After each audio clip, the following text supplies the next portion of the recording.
Hello everybody, you're welcome back again to the Reggae Appreciation Society. In the rich history of reggae and dancehall, there have been many artists who have burst into the limelight on the strength of their wonderful music, only to fade away after a while.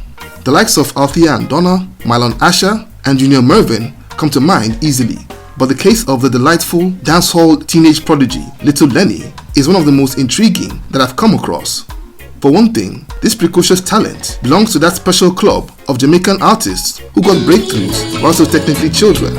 Practically a genius, he came from a very humble background, but single-handedly got himself admitted into one of the most prestigious and best schools in Jamaica, and paid his way through school while running his own business on the side, and also moonlighting as a dancehall musician.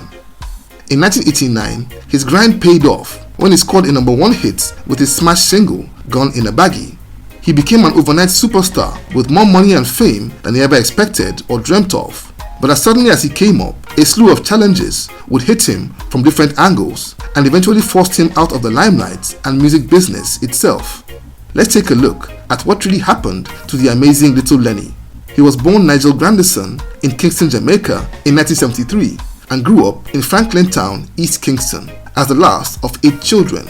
He was an unusually bright kid, and his teachers would notice that he wasn't just a gifted student, but that he was also a gifted musician. He would sharpen his microphone skills with small sound systems in his neighborhood and began to become popular for his DJing abilities. But he never took it seriously, as he had already set his sights on becoming a lawyer when he grew up. Things were really rough at home, as his parents struggled to feed their 8 children. But young Nigel had big dreams, and when it was time to write the common entrance exams for admission into high school, against his parents' wishes, he would apply to the highly esteemed Kingston College, a school attended by upper and middle class children. And when the exam results came out, he scored extremely high grades and got admitted into the school against all odds. His mother was distraught because she knew that there was no way she could afford his fees, but the boy was determined to make it and began to hustle on the streets to raise money for tuition. He would sell slippers and underwear after school on weekdays and weekends, and would also make a few dollars from performing at sound systems as much as possible. But thank goodness, he was a gifted student and was top of his class every term. He was also a great survivor. His parents couldn't afford new books every session, so he would sell those he used the previous year and would scrape cash together for the new session. And he also owned just 2 school uniforms that he had to wash every day after school.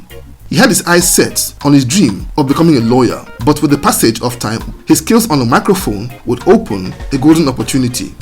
Dancehall producer siblings, Dave and Tony Kelly of Penthouse Records, had noticed his skills and invited him to their studio. He and his pal, Professor Grizzly, would record a tune called Shining Star for the Kelly brothers, and that song hit the airwaves in December 1988 and became quite popular and was played on rotation. It excited Little Lenny, but his focus was on school and continuing to get good grades. That's why he was shocked when Tony Kelly traced him to school and convinced him to come over and be part of a new label that he and his brother were putting together. So after school, he went over for an audition at Penthouse Studios, and when he got into the booth, he did a freestyle that eventually became his biggest ever hit. But incredibly, the Kelly brothers didn't like it, and he flopped the audition. But to his surprise, studio engineer Patrick Roberts, who had been there during his recording, tracked him down the next morning on his way to school and told him excitedly that he had taken the tape of his recording and played it at a gig organized by the Gemini sound system the night before, and it had driven the crowd wild, who had screamed for an encore more than 10 times. He begged Little Lenny to come over to his new studio, Shocking Vibes, and record it for him. The youngster thought he was kidding until Roberts put 2,000 Jamaican dollars in his hand. In shock, he grabbed the cash and ran home to his mother in disbelief, as it was more money than they had ever seen at once. He went over that evening to Shocking Vibe Studios and recorded the song Inna Baggy, a comedic tune that was a cautionary story about contracting STDs.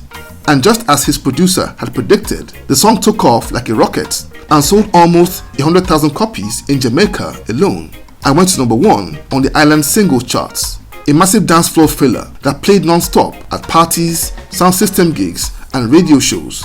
Little Lenny became a household name in no time, but no one really knew who he was or what he looked like. Kingston College was a very proud and strict institution, and he knew it would be a problem if the authorities knew that one of his students wasn't just a dancehall DJ but had the hottest song in the land about venereal disease. So he carefully managed his double life of being model student Nigel Grandison by day and dancehall prodigy Little Lenny by night. He even managed to combine schooling with touring, as he was flown out a few times to do shows outside Jamaica at weekends and got his homework ready in time for school on Monday morning. But the public's intense curiosity as to the identity of Little Lenny proved to be too strong. A journalist for Jamaica's top newspaper, The Gleaner, would trace him to his parents' home for an interview, and when they were done, the reporter convinced him to allow him to take a picture of him in his school uniform with the promise that he wouldn't publish it. So naively, the kid agreed and got the shock of his life when a few days later he saw his picture on the front page of The Gleaner with the screaming title, Kingston College Schoolboy Sings Gone Inna Baggy. And when the Kingston College authorities found out, this principal summoned him to his office and told him off for doing a song disrespectful to females and sent him home on the spot.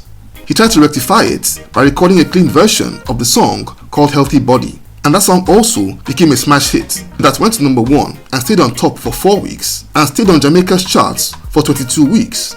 But the Kingston College authorities weren't impressed and wouldn't reverse their decision. He would try and get admitted to another school, but his fame had spread and they would turn down his application. A deadly blow to his dream of becoming a lawyer, but he was focused on surviving and taking care of his mother. So he would apply all his energy into his music career. And by then, he wasn't just a local star, but his music was taking off overseas. And he began to go on tours in foreign lands, doing shows in the US, Canada, and several Caribbean countries. After his first tour, his producer Patrick Roberts bought the then 16-year-old a car and gave him enough money to get a better apartment for his family. The next year, his debut album, also titled Gone Inna Baggy, hit the streets in 1990 and was followed by a second, Is My Name, in 1991. He was flying high as one of the hottest dancehall artists and was doing shows alongside reggae's biggest names. In fact, in 1991, he made an appearance alongside Dennis Brown, Shinehead, and Maxi Priest on the popular David Letterman show. It all seemed good, but over time, he began to notice that despite all the big sales and massive tours, he wasn't getting any money.